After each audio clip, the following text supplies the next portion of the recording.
Hello and welcome back guys to the another video of mission 90% class 10। So इस video में हम discuss करने वाले हैं nitric acid chapter number 10।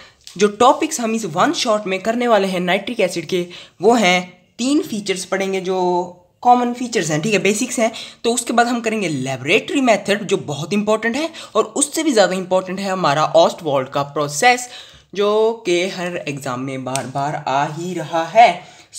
ऑस्टवाल्ड process करने के बाद बहुत आसानी से करेंगे, ठीक है, ज़्यादा हौच पौच नहीं करेंगे। उसके बाद हम करेंगे test for nitric acid HNO3। फिर हम कुछ इंपॉर्टेंट रिएक्शंस करेंगे, 9 पॉइंट्स होंगे उसके अंदर, ठीक है, 8 रिएक्शंस होंगी और 1 रिटन पॉइंट होगा। उसके बाद हम इंपॉर्टेंट क्वेश्चंस पढ़ेंगे। उसके बाद है आपके पास यूजेस ऑफ नाइट्रिक एसिड। तो यार देखो, अगर आपके सिलेबस में नहीं है तब भी आप इसको कर सकते हो, क्योंकि अगर आगे आप केमिस्ट्री करने की सोच रहे हो तो आपके बहुत काम आ सकता है ये, ठीक है। अदरवाइज आप स्किप भी कर सकते हो, उसकी कोई दिक्कत नहीं है, लेकिन ऊपर ले पॉइंट्स तो आपके सिलेबस में है ही कि नाइट्रिक एसिड हमारा वॉलेटाइल एसिड है, ठीक है, वॉलेटाइल एसिड है, इसका नेचर शो कर रहा है वर्ड, ठीक है। उसके बाद हमें कुछ और नाम से पता है, जैसे कि और प्रॉपर्टीज़ कह लो कि ये जो हमारा नाइट्रिक एसिड है ये बहुत कोरोसिव होता है। ये हमने बात अमोनिया वाले चैप्टर में भी की थी और HCl वाले चैप्टर में भी की थी। और कुछ पॉइंट्स हम लिखना चाहें तो लिख सकते हैं कि इसका नाम होता है, एक और नाम है इसका एक्वा फोर्टिस। एक्वा फोर्टिस नाम से हम इसको जानते हैं, जिसका सिंपल अगर हम सिनोनिम निकालें तो वो होता है मतलब स्ट्रॉन्ग वाटर। देखो यार, HCl वाला चैप्टर हमने अंडर 40 मिनट्स किया था, जो कि आई थिंक 37 मिनट्स की वीडियो थी। उसके बाद अमोनिया वाला चैप्टर था जो हमारा, वो हमने अंडर 25 मिनट्स के अंडर कवर किया था, अंडर, ठीक है, 25 से कम में। अब ये जो हमारा चैप्टर है HNO3, अब इसको भी हम कोशिश करेंगे, चलो देखते हैं अब ये कितने में होगा, कम में ही रखेंगे इसको, ठीक है, बहुत शॉर्ट वन शॉट रखेंगे। तो लेट्स स्टार्ट। बस फीचर्स तो यही थे यार, 1, 2 और 3। अब चलो हम शुरू करते हैं हमारा लेबोरेटरी मेथड। तो देखो, रिएक्टेंस आ जाते हैं, प्रोडक्ट्स आएंगे, रिएक्शन, सब ये पहले भी हम करते आ रहे हैं, ठीक है, पिछले चैप्टर्स में भी हमने ये किया है। अगर आपने वो वीडियो नहीं देखी तो यार देख लो, क्या कर रहे हो अभी तक, ठीक है। डायग्राम बहुत इंपॉर्टेंट है, अब इसको समझना ज़्यादा ज़रूरी है। तो चलो अब डायग्राम पर ही हम पहले मेन हमारा फोकस करते हैं। तो देखो हमने क्या किया, कंसनट्रेटेड H2SO4 सल्फ्यूरिक एसिड, और साथ में हमने लिया सोडियम या फिर पोटेशियम नाइट्रेट। अब देखो यार, सोडियम और पोटेशियम में से आप एक ले सकते हो कोई भी, ठीक है, सोडियम नाइट्रेट ले लो या फिर पोटेशियम नाइट्रेट ले लो, और लेकिन साथ में आपको रखना पड़ेगा कंसनट्रेटेड सल्फ्यूरिक एसिड। और ये ज़रूरी बात है क्योंकि अगला चैप्टर हमारा सल्फ्यूरिक एसिड से रिलेटेड ही है। तो पिछले ये HCl, अमोनिया और HNO3, ये तीनों का जो मिक्स है वो आपको सल्फ्यूरिक एसिड में देखने को मिल जाएगा, इसलिए वो इंपॉर्टेंट हो जाता है, ठीक है। यहाँ पर आपको रिएक्टेंट्स पता चल गए, इनको हमने हीट कर दिया, ठीक है। इसके अंदर ये रेड कलर के हमने, मान लो ये कंसनट्रेटेड सल्फ्यूरिक एसिड और सोडियम नाइट्रेट लगा लो या पोटेशियम नाइट्रेट लगा लो, कुछ भी लगा लो, वो डालकर उसका मिक्सचर हमने इसको सिंपली हीट कर दिया। और जैसे हमने इसको हीट किया, टेम्परेचर बढ़ाया, तो हमें इसमें से देखने को मिले ब्राउन फ्यूम्स, ब्राउन कलर के कुछ फ्यूम्स, भाप लगा लो, वे कुछ भी कह लो, ठीक है, ब्राउन कलर की लाइनिंग जो हमने बना रखी है इसी चीज़ को रिप्रेजेंट कर रही हैं। तो यहाँ से ये फ्यूम्स जाती जाती गई इधर, ठीक है, दूसरे हमारे बीकर में ये इंट्रोड्यूस हुई, और यहाँ हमें एक मिक्सचर मिल रहा था। यहाँ पर हमें प्रोडक्ट्स मिले जो हम प्रोडक्ट्स में लिखेंगे, उसके लिए आप उसकी टेंशन मत लो, ठीक है। फिर हमने उसको, फ्यूम्स थे तो कंडेंस करने के लिए हमने ऊपर से वाटर का स्प्रिंकलिंग किया। तो जैसे हमने वाटर स्प्रिंकल किया तो यहाँ पर उसके नीचे जो हमारे कंडेंस्ड फॉर्म में इकट्ठा हो गया, पानी बन चुका है, और वो पानी कुछ और नहीं, वो है हमारा स्ट्रॉन्ग वाटर, या फिर कहो एक्वा फोर्टिस, या फिर हम उसे जानते हैं नाइट्रिक एसिड के नाम से। तो आई होप आपको ये डायग्राम समझ में आ गई होगी। तो इसी डायग्राम से रिलेटेड अब हम इसके कुछ क्वेश्चंस भी कर रहे हैं, जैसे कि रिएक्टेंट्स वगैरह। तो देखो रिएक्टेंट्स हमारे पास कौन से हैं, ठीक है, सोडियम नाइट्रेट, सोडियम नाइट्रेट हम चलो डायरेक्ट ही लिख लेते हैं यार, ठीक है। यहाँ पर हमारे पास ऑप्शन थी, या तो हम सोडियम यूज़ कर सकते थे या फिर हम यहाँ पर पोटाशियम का यूज़ भी कर सकते हैं, पोटेशियम नाइट्रेट। नाइट्रेट वर्ड यहाँ पर इंपॉर्टेंट है, ठीक है। ये तो हमारा फर्स्ट था रिएक्टेंट। दूसरा रिएक्टेंट था हमारा कंसनट्रेटेड सल्फ्यूरिक एसिड, आपको पूरा लिखना है, ठीक है। कंसनट्रेटेड सल्फ्यूरिक एसिड हमने यहाँ पर रिएक्टेंट्स में लिख दिया है। अब प्रोडक्ट्स देख लेते हैं हमारे जो हमें मिला। तो देखो नाइट्रिक एसिड तो हमें मिला ही मिला है, देखो ठीक है, नाइट्रिक एसिड इज़ मस्ट, ये तो हमें चाहिए ही चाहिए था और हमें मिला भी है। देखो यहाँ पर ये नाइट्रिक एसिड ही है हमारा, लेकिन कुछ ऊपर भी तो था, कंडेंस करके हमने निकाला, क्या क्यों किया कंडेंस, तो वहाँ पर हम कैसे पता करेंगे, रिएक्शन से पता करेंगे। तो हम लेंगे हमारा सोडियम नाइट्रेट ले लेते हैं और बाद में मैं आपको पोटेशियम नाइट्रेट से भी ये फॉर्मूला, ये रिएक्शन आपको करके दिखाऊंगा। फिर हमने लिया कंसनट्रेटेड H2SO4 सल्फ्यूरिक एसिड, जैसे ये दोनों रिएक्ट करते हैं 200, ठीक है, सॉरी 200 डिग्री सेल्सियस से कम में जब हमने इनको रिएक्ट किया। अब ज़्यादा क्यों नहीं किया यार, देखो सीधी सी बात है, अगर ज़्यादा टेम्परेचर बढ़ा देते तो फ्यूल वेस्ट होता है एक तो, ठीक है, और ऊपर से ये ग्लास की है हमारी, ये भी टूट सकती थी, तो इसलिए हमने ये 200 डिग्री सेल्सियस से कम में रखा। तो हमें क्या मिला, NaHSO4, ठीक है, NaHSO4 प्लस HNO3। अब आप इसको बैलेंस कर सकते हो, वैसे तो बैलेंस ही है ये आई थिंक। तो देखो नाइट्रिक एसिड तो हमें मिल रहा था, उसके अलावा हमें मिला NaHSO4। अब ये चीज़ हमें क्या कहते हैं, हम इसको, ये बाइसल्फेट है, आपको बताऊंगा आगे। पहले हम पोटाशियम की कर लेते हैं रिएक्शन। तो देखो यार पोटाशियम की KNO3 पोटाशियम नाइट्रेट, साथ में हमारे पास सेम रहेगा हमारा कंसनट्रेटेड H2SO4 और सेम कंडीशंस ही रहेंगी 200 डिग्री सेल्सियस से कम पर। और हमें जो प्रोडक्ट्स मिलेंगे, देखो HNO3 तो हमारा है ही, ठीक है, ये तो हमें मिलेगा ही मिलेगा, लेकिन साथ में क्या मिलेगा, अब जो HNO3 कट करके इसमें क्या बचा हमारे पास, K बचा है, H बचा है, SO4, और यहीं पर हमारे पास क्या मिल गया हमें, पोटाशियम बाइसल्फेट, और या फिर सोडियम बाइसल्फेट कह सकते हो। यहाँ पे लिखेंगे प्रोडक्ट जो हमारा दूसरा था वो हमारा होगा, या तो हम लिख सकते हैं सोडियम या फिर हम लिख सकते हैं पोटेशियम, ठीक है, सोडियम या फिर पोटेशियम बाइसल्फेट, ठीक है।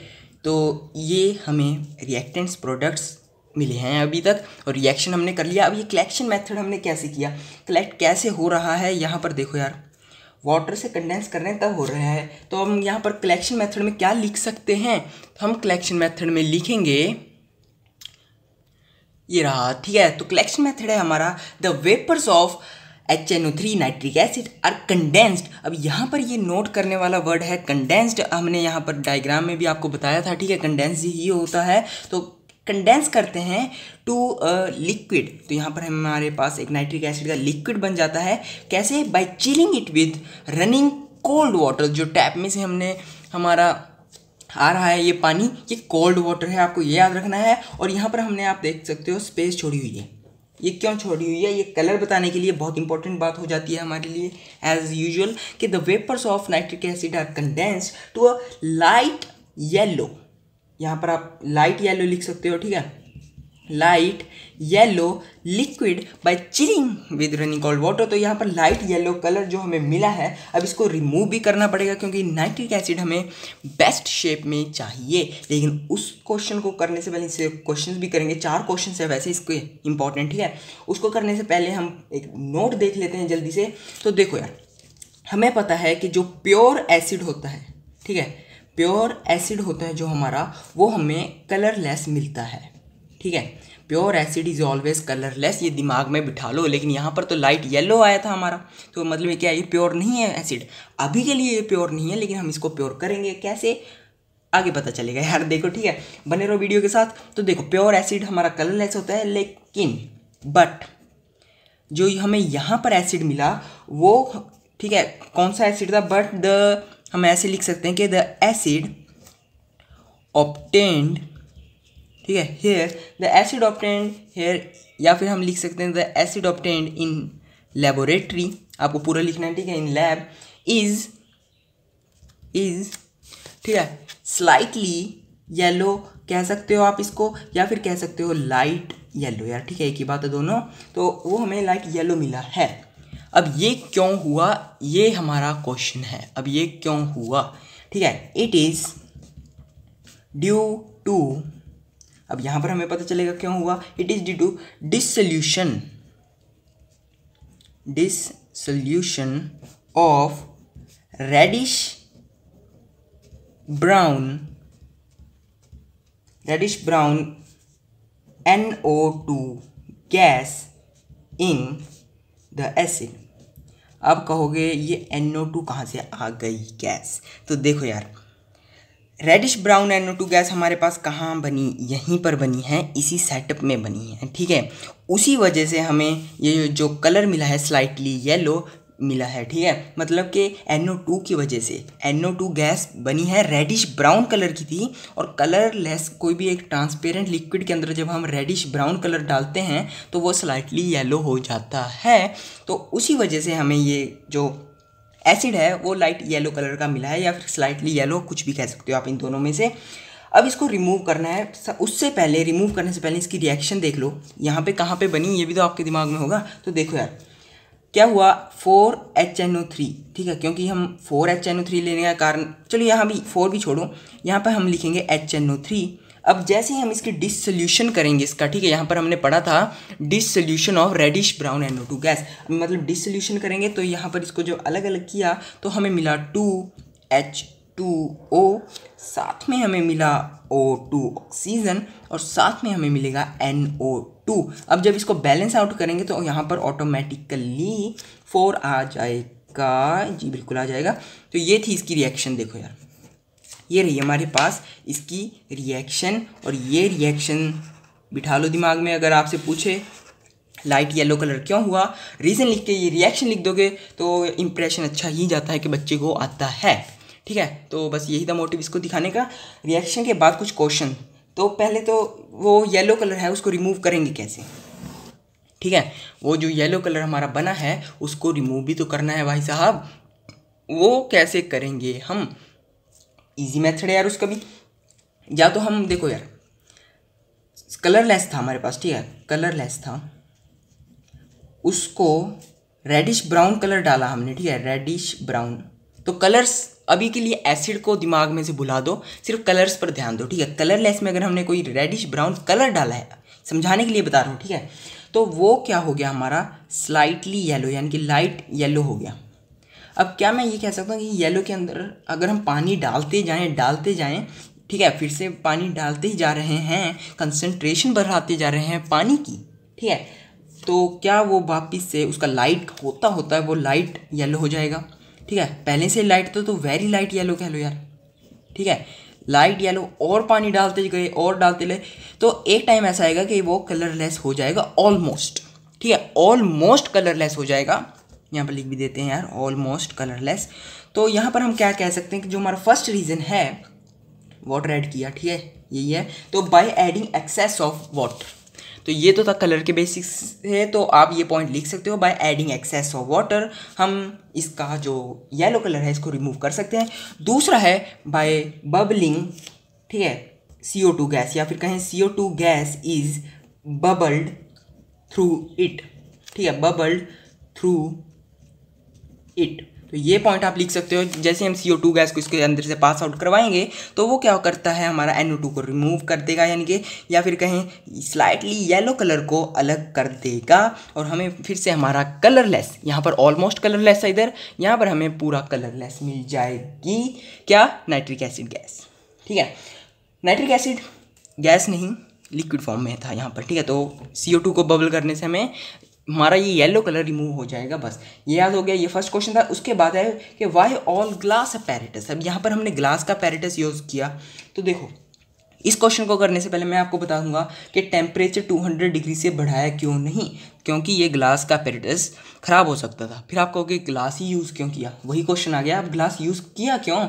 क्योंकि अगर हम इसकी जगह मान लो रबड़ यूज़ करते या फिर कोई कॉक का यूज़ करते हम, ठीक है, कोई अलग मटेरियल करते, तो जो हमें यहाँ पर HNO3 मिला है तो वो उसके साथ रिएक्ट कर जाता, ठीक है, तो हमारा सारा सेटअप ही ख़राब हो जाता, बर्बाद हो जाता ये सारा एक्सपेरिमेंट। इसलिए हमने ये ग्लास का किया, क्योंकि ग्लास रिएक्ट नहीं करता नाइट्रिक एसिड से। उसके बाद हमने अभी तक 3 क्वेश्चन कर लिए, ठीक है। येलो कलर का हो गया, ग्लास अपैरेटस का हो गया, टेम्परेचर का भी हो गया, ठीक है। थर्ड है हमारा कि हमने केवल सिर्फ यहाँ पर तो हमारे पास ऑप्शन थी, देखो, सोडियम और पोटेशियम की, लेकिन यहाँ पर हमारे पास कोई ऑप्शन ही नहीं है, सल्फ्यूरिक एसिड ही यूज़ किया है। क्यों किया है ये? तो देखो यार, HCl है वॉलेटाइल और ये रिएक्शन को डिस्टर्ब कर देता, और लेकिन जो हमारा सल्फ्यूरिक एसिड है ये हमारा नॉन वॉलेटाइल होता है, ये हमारा नॉन वॉलेटाइल होता है। तो इस वीडियो को अगर आप देख रहे हो तो आपको सल्फ्यूरिक एसिड चैप्टर का भी हिंट मिल जाएगा थोड़ा थोड़ा। तो नाइट्रिक एसिड वॉलेटाइल होता है ये तो चलो अलग बात थी, लेकिन जो हमारा सल्फ्यूरिक एसिड है ये नॉन वॉलेटाइल है, और जैसे हमारा नॉन वॉलेटाइल रिएक्ट करेगा तो हमें मिल जाएगी, लेकिन अगर ये पर वॉलेटाइल होता तो रिएक्शन डिस्टर्ब हो जाती। और चलो अब ऑस्टवाल्ड प्रोसेस करते हैं। क्या आप एक एवरेज स्टूडेंट की कैटेगरी से ऊपर उठकर एक 90 प्लस वाले स्टूडेंट की कैटेगरी में आना चाहते हो? I am sure you want to be. तो उसी दिक्कत को दूर करने के लिए मिशन 90% क्लास 10 ने लॉन्च किया है एक स्पेशल सिर्फ आईसीएसई क्लास 10 के स्टूडेंट्स के लिए डिजिटल हैंड रिटन नोट्स। अब इन नोट्स का फायदा क्या है? नोट्स तो हम खुद भी बना सकते हैं, राइट? बेनिफिट्स देख लो, अपने आप पता चल जाएगा, ठीक है? और हाँ, सबसे जरूरी बात, इनकी प्राइसिंग वो है 1000 रुपीज। मजाक कर रहा हूँ, सिर्फ 200 रुपए। डिस्क्रिप्शन और कमेंट बॉक्स में गूगल फॉर्म का लिंक दिया हुआ है, फिल करो, नोट्स लो और मजे। तो स्टेप 1 में हमें क्या करना है, हमें लेना है NH3। हम लेंगे ड्राई NH3 एक मॉलिक्यूल 1 की वॉल्यूम में, और हम उसमें ऐड कर देंगे 10 वॉल्यूम्स ऑफ ड्राई एयर। ठीक है, हम क्या करेंगे, NH3 प्लस एयर लेंगे 1:10 के रेशियो में। तो हमने क्या किया, अब यहाँ पर आप देखते हैं हमने NH3 लिया, हमने कितने में लिया, 1 के रेशियो में, और ड्राई एयर लिया 10 के रेशियो में। अब ये क्यों लिया, क्योंकि ये हैं जो अगर रिएक्ट करें तो एक्सप्लोजन हो सकता है, इसलिए हमने एयर को ज़्यादा वॉल्यूम में लिया है। तो अब हुआ क्या, ये सबसे पहले मिक्स होके गए कैटालिटिक चेम्बर में। अब कैटालिटिक चेम्बर के अंदर क्या हुआ, चलिए उसको पढ़ लेते हैं। तो जैसे ये अमोनिया थी NH3, वो रिएक्ट हुई हमारी ड्राई एयर के साथ, यानी कि एयर में क्या था, ऑक्सीजन। तो क्या हुआ उससे, ये हुआ एक एक्सोथर्मिक रिएक्शन। जी हाँ, यहाँ पर हुआ हमारा एक्सोथर्मिक रिएक्शन हुआ, और हमें क्या मिला इससे, हमें मिला NO, नाइट्रोजन ऑक्साइड। तो ये नाइट्रोजन ऑक्साइड गया हमारा सीधा ऑक्सीडेशन चेम्बर में। तो नाइट्रोजन ऑक्साइड से क्या हुआ, एयर हो गई ऐड, और उससे हमें क्या मिला, हमें मिला अपना नाइट्रोजन डाइऑक्साइड। जी हाँ, नाइट्रोजन डाइऑक्साइड हमें मिल गया, और साथ में हमें क्या हुआ, यहाँ पर जो हमारा नाइट्रोजन ऑक्साइड था ये सिर्फ अकेला नहीं था, साथ में कुछ और भी थे कंपाउंड्स, लेकिन हम उसको नहीं देखेंगे क्योंकि ये है जो ऑस्टवाल्ड प्रोसेस में मेन है, जो हमें नाइट्रिक एसिड बनाना है, इसलिए हमें NO2 नाइट्रोजन डाइऑक्साइड मिल गई। इसके बाद नाइट्रोजन डाइऑक्साइड गई एब्जॉर्प्शन टावर में। एब्जॉर्प्शन टावर में यहाँ पर क्या हुआ, जो हमारा NO2 था नाइट्रोजन डाइऑक्साइड, तो वो रिएक्ट हुआ वाटर के साथ, और वाटर था जो उसके साथ था हमारा ऑक्सीजन। यहाँ पर हमने क्वार्ट्स यूज़ किया है। क्वार्ट्स कहते हैं, क्वार्ट्स एक तरह का हमारा मटेरियल होता है। वो क्यों किया, हम उसको आगे पढ़ेंगे। तो जब ये तीनों रिएक्ट हुए तो इससे हमें मिल गया हमारा नाइट्रिक एसिड HNO3। साथ में कुछ और भी थे, लेकिन वो हम डिस्कस नहीं करेंगे क्योंकि हमें जो चाहिए ऑस्टवाल्ड प्रोसेस में मेन वो है नाइट्रिक एसिड। तो यहाँ पर हमें क्या हुआ, हमने निकाल लिया नाइट्रिक एसिड, हमें ऑस्टवाल्ड प्रोसेस में नाइट्रिक एसिड मिल गया। अब इससे रिलेटेड जो क्वेश्चंस हैं वो हैं इसके रिएक्टेंट्स। तो रिएक्टेंट्स हमने क्या क्या यूज़ किए, हमने किया यूज़ ड्राई एयर। जो ड्राई एयर है वो क्या है, वो है प्योर। ठीक है, ड्राई एयर यूज़ की, और साथ में हमने यूज़ किया ड्राई NH3, हमने यूज़ किया अमोनिया और एयर। तो इसमें कैटलिस्ट जो यूज़ किया है, वो कैटलिस्ट कहाँ पर यूज़ किया, हमने कैटलिस्ट यूज़ किया यहाँ पर कैटालिटिक चेम्बर में, या जो था प्लेटिनम। ठीक है, तो हम कैटलिस्ट यहाँ पर लिखेंगे जो है वो है platinum.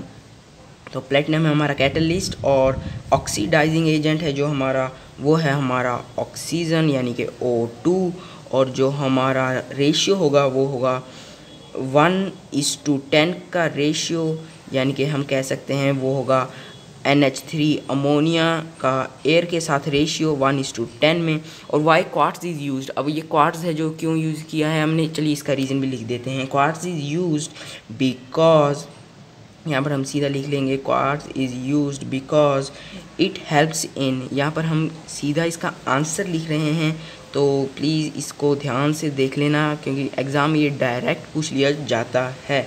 डिज़ोल्विंग NO2 nitrogen dioxide uniformly in water. तो हमें हमारा जो चाहिए नाइट्रिक एसिड, उसके लिए हमें यूनिफॉर्मली डिज़ोल्व करना पड़ता है नाइट्रोजन डाइऑक्साइड को वाटर में। तो वाटर में करने के लिए उसको क्वार्ट्ज की हेल्प लेते हैं। तो ये है हमारा ऑस्टवॉल्ड प्रोसेस। तो अब आपका ऑस्टवॉल्ड प्रोसेस भी कंप्लीट हो चुका है। अब हम करेंगे टेस्ट फॉर नाइट्रिक एसिड।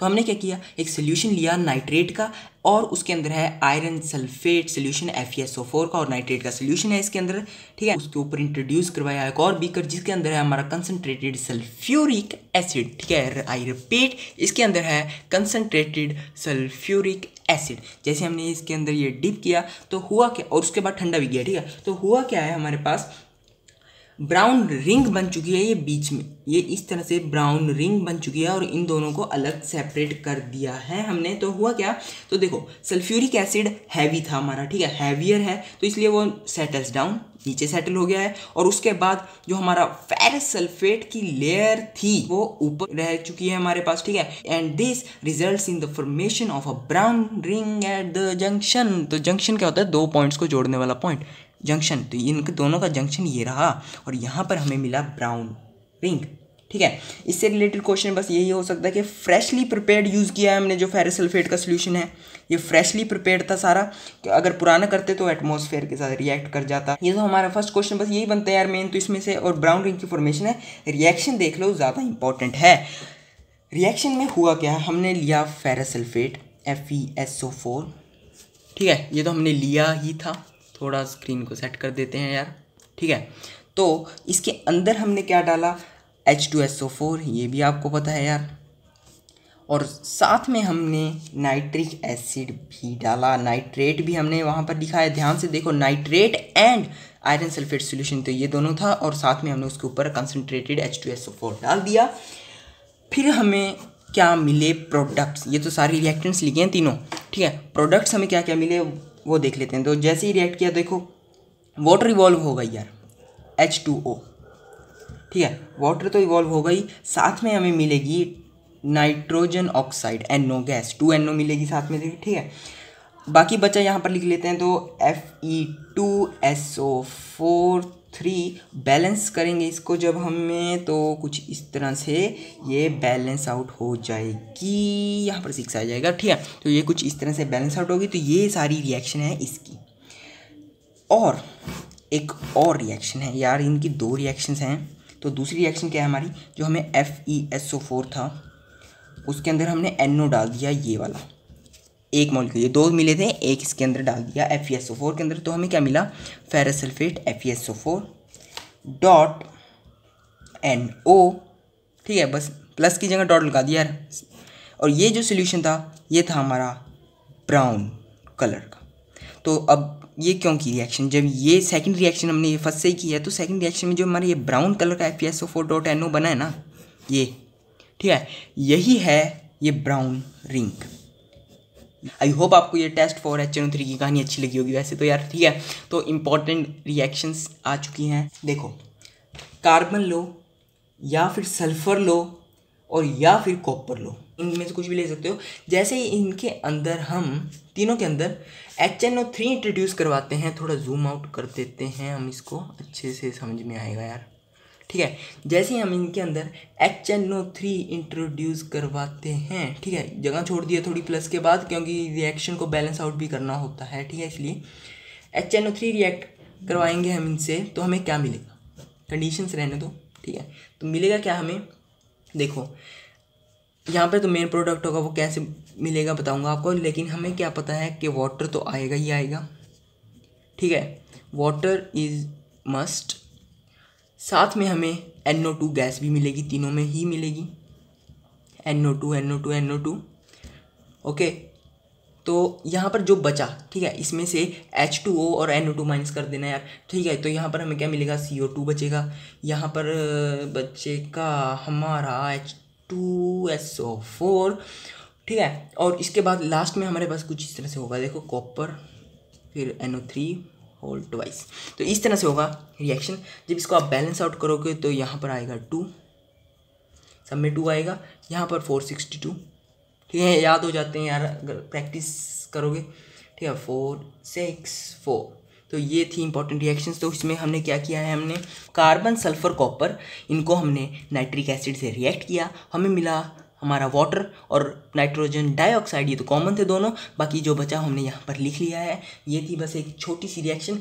अब 3 रिएक्शंस हमारी डन है। इसके बाद हमारी अल्कली मेटल नाइट्रेट्स की आएगी, मतलब जैसे कि NaNO3। सोडियम के साथ पिछली बार भी किया था, क्या लेते हैं हम, या तो सोडियम ले लो या फिर पोटेशियम ले लो, एक ही तरह की रिएक्शन होती है मोस्टली, लेकिन इन रिएक्शन को हीट करना पड़ता है। बैलेंस करेंगे बाद में, वैसे तो 2 ही आता है यार, मोस्टली 2 ही आएगा यार जब भी आपको दिखेंगे, ठीक है। तो क्या हुआ, जब हमने इनको हीट किया, ऑक्सीजन गैस, हमें ऑब्जर्वेशनल चेंज है यार, ये ध्यान रखना, ऑक्सीजन गैस उड़ गई इसमें से। जो बचा यहाँ पर लिख सकते हो आप, क्या बचेगा हमारा, यहाँ पर बचेगा 2NaNO, क्या बचा यार यहाँ पर जल्दी, 2NaNO2, आई गेस यही होगा, यस ठीक है। तो और यहाँ पर बचा 2KNO2, 3 2 6 2 और 2 4 6, ठीक है। तो यही है रिएक्शन, बैलेंस्ड है ये रिएक्शन। आई होप ये भी आपको समझ में आएगा, क्योंकि आसानी रिएक्शन है, अभी तक तो कुछ भी खास हाई फाई रिएक्शंस नहीं आई, ठीक है। तो अब हमें मेटल की रिएक्शंस मिलेंगी। अब देखो हमें ये तो देखो कॉमन थी, कम ही पूछी जाती हैं ऐसी, लेकिन अब हमें डायरेक्ट मेटल मिलना शुरू हो जाएगा। अलग पेन से करते हैं यार, ठीक है। तो अब देखो हमें अब मेटल चाहिए। अब पहले तो हम सिल्वर नाइट्रेट लेंगे। सिल्वर नाइट्रेट से हमें कौन सा मेटल मिलेगा, ऑफ कोर्स सिल्वर। एक हम लेंगे मर्करी या फिर कहीं मर्क्यूरिक नाइट्रेट कह लो इसको, ठीक है। और इससे हमें क्या मिलेगा, Hg, ऑफ कोर्स मर्करी ही मिलेगा। हीट करेंगे, हीट ही कर रहे हैं ऊपर तक, कोई अलग इंट्रोड्यूस नहीं करेंगे, हीट करेंगे। हमें क्या मिलेगा, ऑक्सीजन गैस अलग से, ऑफ कोर्स। साथ में हमें क्या मिलेगा, NO2 गैस, NO2 गैस हमें मिलेगी। यहाँ पर हमें मेटल मिल चुके हैं हमारे, देखो इनको माइनस कर देना, NO2 यहाँ पर बैलेंस कर लो अगर रिएक्शन को आप, तो ज़्यादा अच्छा रहेगा, ठीक है। बैलेंस करने से आसान हो जाएंगी ये रिएक्शंस, समझ में भी आने लग जाएंगी बस। तो यहाँ पर हमें क्या मिलेगा, सिल्वर डायरेक्ट, और नीचे हमें मिलेगा मर्करी डायरेक्ट।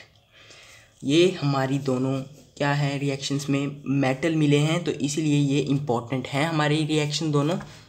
आई होप आप साथ साथ में लिख रहे होगे।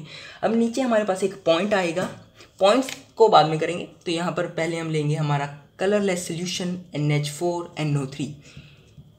एक और रिएक्शन है यार, ये लास्ट है बस, ठीक है। कलरलेस सोल्यूशन, इनको आपको याद नहीं करना होता, रिएक्शन को आपको पूछ सकते हैं कि जब आप NH4NO3 को हीट करते हो तो हमें क्या मिलता है, तो आपको ये पता होना चाहिए। देखो यार, वाटर तो हमारे पास होगा ही।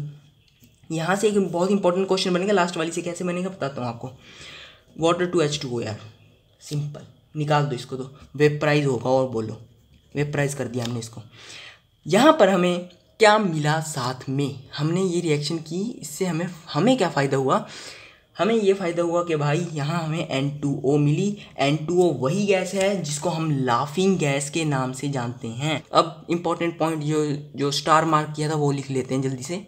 तो ये रहा हमारा स्टार पॉइंट कि इनके अलावा सिल्वर नाइट्रेट और मर्क्यूरिक नाइट्रेट, इनके अलावा जो बाकी नाइट्रेट्स होते हैं हमारे कॉपर नाइट्रेट वगैरह, ठीक है, वो डिकम्पोज हो जाते हैं ऑक्साइड्स में NO2 और O2। देखो यार, उलझने की बात नहीं है, NO2 और O2, देखो NO2 ये रहा, O2 ये रहा, ये तो इसमें भी बन रहे हैं, इसको तो मारो गोली। इनमें हमें डायरेक्ट मेटल मिलते हैं। अगर कोई और नाइट्रेट होता उसको हम हीट करते तो इन दोनों के साथ ही हमें उनके ऑक्साइड्स मिलते। तो जैसे अगर हम कॉपर का करें तो हमें यहाँ पर अकेला कॉपर अलग नहीं होगा, हमें मिलेगा कॉपर ऑक्साइड। ये था ये पॉइंट, बस आई होप आपको समझ में आ गया होगा। नेक्स्ट है हमारा uses of HNO3 nitric acid के यूजेस, तो वो हैं to purify gold, to etch designs on copper, यानी कि ये एक्ट्स एज अ सॉल्वेंट, और preparation of fertilisers and acts as a rocket fuel. Last है हमारे पास इंपॉर्टेंट क्वेश्चंस, इनमें इतना सोचने की बात नहीं है यार। देखो क्वेश्चन के आंसर आपको पता होंगे पहले से ही, क्योंकि ये चैप्टर का नाम पे ही है, ठीक है। क्वेश्चन ध्यान से देखने की बात है बस, कि कौन सा एसिड यूज़ करते हैं हम नॉन वॉलेटाइल एसिड की प्रेपरेशन में, HNO3। Simple. Which acid is prepared by catalytic oxidation of ammonia. अगर अमोनिया वाला चैप्टर देखा हुआ है तो इसका आंसर आपको पता होगा। देख क्या हो यार, अमोनिया चैप्टर ऐसे नहीं काम चलने वाला, मैं नहीं बताता इसका आंसर। जाओ अमोनिया वाला चैप्टर देखो, उसमें आपको इसका आंसर मिल जाएगा। इतना ही था यार इसके वीडियो में तो, लेकिन इंपॉर्टेंट बात क्या है हमारी, इम्पॉर्टेंट बात है, वीडियो के बाद ऐड आएगी, वो देख लेना।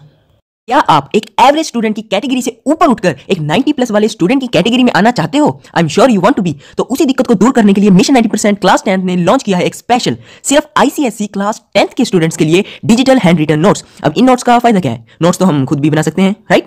बेनिफिट्स देख लो, अपने आप पता चल जाएगा, ठीक है? और हाँ, सबसे जरूरी बात, इनकी प्राइसिंग वो है 1000 रुपीज। मजाक कर रहा हूँ, सिर्फ 200 रुपए है। डिस्क्रिप्शन और कमेंट बॉक्स में गूगल फॉर्म का लिंक दिया हुआ है, फिल करो, नोट्स लो और मजे